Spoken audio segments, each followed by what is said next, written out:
وہ رسول جو بدر کی تکلیف میں نہ روئے، وہ رسول جو مکے میں کانٹوں پہ چل کر نہ روئے، وہ رسول جو پتھر کھانے کے بعد نہ روئے، وہ رسول جو بڑے بڑے مصائب مصیبتیں تکلیفیں جھیل کر بھی مسکراتے رہے، جس کی تسکین سے روتے ہوئے ہنس پڑے، اس تبسم کی عادت پہ لاکھوں سلام۔ آج وہ رسول پاک رو رہے ہیں۔ صحابہ نے جیسے حضور کو روتے دیکھا، کون رو رہا ہے؟ حبیب خدا رو رہا ہے۔ کون رو رہا ہے؟ جان آدمیت رو رہا ہے۔ کون رو رہا ہے؟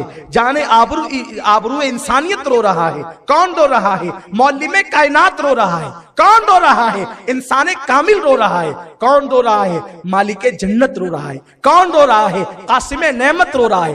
کون رو رہا ہے؟ وہ رو رہا ہے جس کے ناز خدا یوں اٹھاتا ہے کہ معمولی سا سر میں درد ہو جائے اور ذہنی طور پہ حضور کو ٹینشن ہو جائے تو اللہ کے حبیب علیہ السلام کو اللہ لامکان پہ بلا کر اپنا دیدار کرائے اور تسلیاں دے۔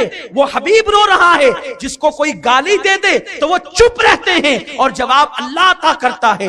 وہ حبیب رو رہا ہے جس کی گستاخیاں کی گئی تو قرآن مقدس میں جواب اللہ نے عطا فرمایا۔ وہ پیارا حبیب جو لیٹ جائے تو یا ایھا المدثر کی آیت نازل ہو جائے، جو اللہ اکبر خرام ناس فرمائے تو لا اقسم بہذا البلد قرآن کہے، جو مسکرا دے تو قرآن والنجم کہے۔ وہ پیارا حبیب رو رہا ہے۔ اس حبیب کو روتا دیکھ کر صحابہ جو جان سے زیادہ پیار کرتے تھے آگے ارد گرد، حضور ہمارے ماں باپ قربان، آپ کو کس چیز نے رلایا؟ آپ کیوں رو رہے ہیں؟ آقا فرماتے ہیں آج مجھے میری امی حضرت آمنہ کی یاد آ گئی ہے۔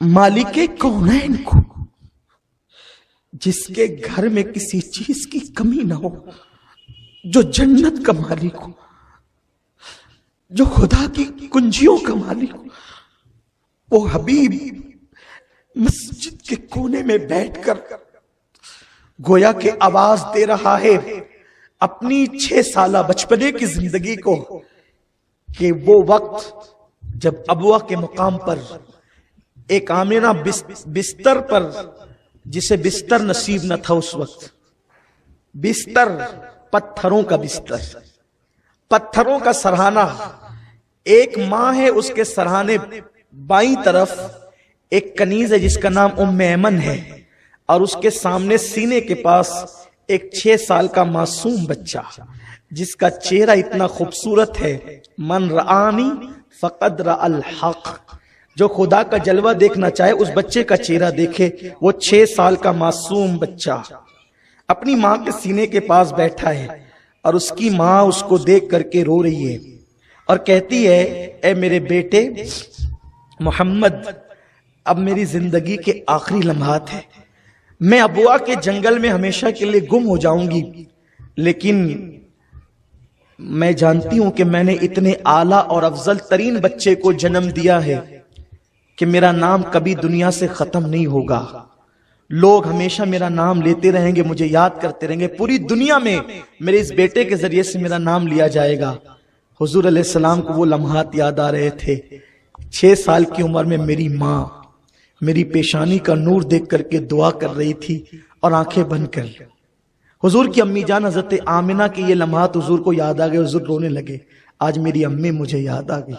حضور کی امی کے آخری لمحات کیا تھے میں نے کسی تقریر میں کہا ہوگا، لیکن آج کہتا ہوں حضور کی ماں پر کے زبان پہ جو آخری جملہ تھا وہ نعت کا شعر تھا۔ آپ کہہ رہی تھی میرے بیٹے کا چہرہ ایسا ہے جس کے صدقے اللہ باران رحمت کا نزول فرماتا، میرا بیٹا وہ ہے جس کے ڈنکے مشرق و مغرب میں گونج جائیں گے، میں نے اتنا عظیم بیٹا جنم دیا ہے۔ تو یہ جملے کہہ رہی تھی اور آنکھیں بند کر لیا۔ حضور اپنی ماں کے سینے پہ ہاتھ رکھ کے کہتے ہیں امی اور بولو نا۔ حضور 6 سال کے بچے اپنی ماں سے کہتے امی اور بولو نا، ایک مرتبہ کا امی اور بولو نا، تو ام ایمن نے روک دیا، بیٹے جو چپ ہو جاتے ہیں موت کی آغوش میں پھر وہ بولا نہیں کرتے، اللہ کی عزت کی قسم اگر ام ایمن منع نہیں کرتی اور حضور دوسری بار کہہ دیتے امی بولو نا، حضور کی ماں ضرور بولتی۔ لیکن قدرت کو یہ منظور تھا تاکہ یہ داستان امت کے سامنے دہرائی جائے گی. امی اور بولو نا، جو کہہ رہی تھی بولو نا.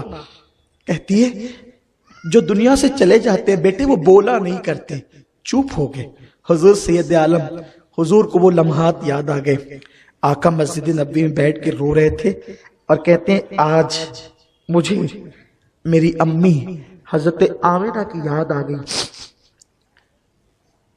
سرکار علیہ السلام کی بارگاہ میں حضور کو روتا دیکھ کر صحابہ بھی رو پڑے.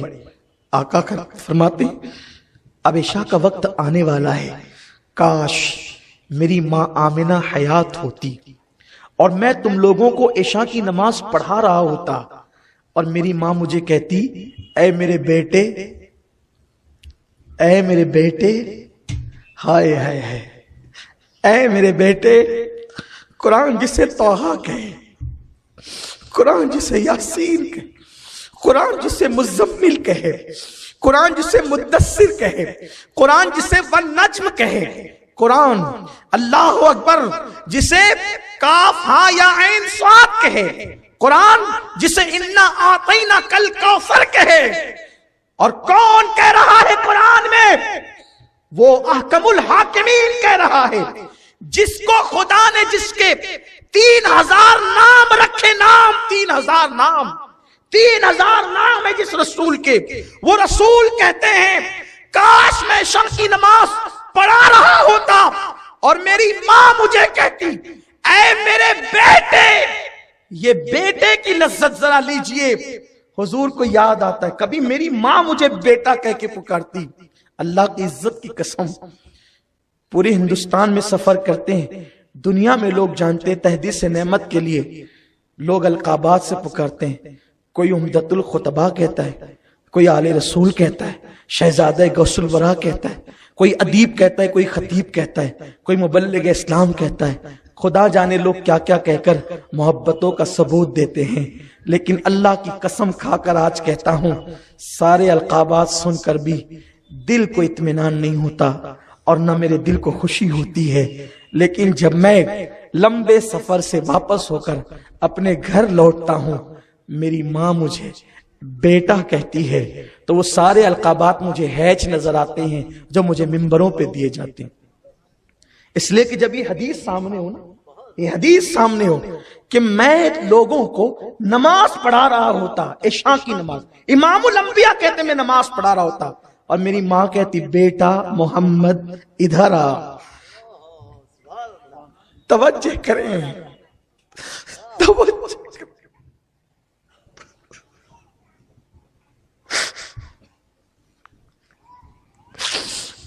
اگر کوئی حضور کو یہ کہہ دے وہ کافر ہو جائے، حضور کو کوئی یہ کہہ دے بیٹا محمد، وہ کافر ہو جائے، وہ کافر ہو جائے.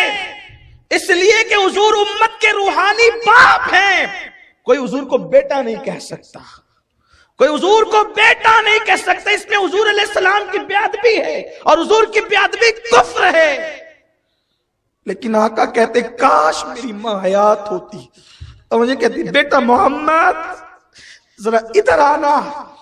تو صحابہ حضور کو دیکھنے لگے، حضور آپ کیا کرتے؟ آقا فرماتے میں عشاء کی نماز چھوڑ دیتا اور لبیک یا امی کہہ کر میں اپنی امی کے پاس چلا جاتا. آج ہمیں اس چہرے کا احساس نہیں ہے، اس چہرے کا خیال نہیں ہے. لیکن یاد رکھنا جب یہ چہرہ گم ہوگا، قبر کی مٹی کے نیچے دفن ہوگا، اس وقت تم اس چہرے کو ترس جاؤ گے، ڈھونڈو گے. نہ یہ چہرہ تمہیں جنگلوں میں ملے گا، نہ بیابانوں میں ملے گا، نہ تمہیں کسی فنکشن ہال میں ملے گا، نہ کسی منبر پہ ملے گا، نہ کسی محراب میں ملے گا، نہ کعبے کی دیواروں کے سائے میں ملے گا. عرفات کے نظارے تو ہوں گے لیکن ماں کا چہرہ نہ ہوگا. مینا کی بہاریں تو ہوگی، ماں کا چہرہ نہ ہوگا. نکلتا ہوا چاند تو ہوگا، ماں کا چہرہ نہ ہوگا. افق پر سورج تو ہوگا، ماں کا چہرہ نہ ہوگا. قرآن کا مصحف تو ہوگا، ماں کا چہرہ نہ ہوگا. سب ہوں گے، ماں کا چہرہ نہ ہوگا. لیکن اس وقت تم ڈھونڈو گے اور تم اپنے آپ کو محروم تصور کرو گے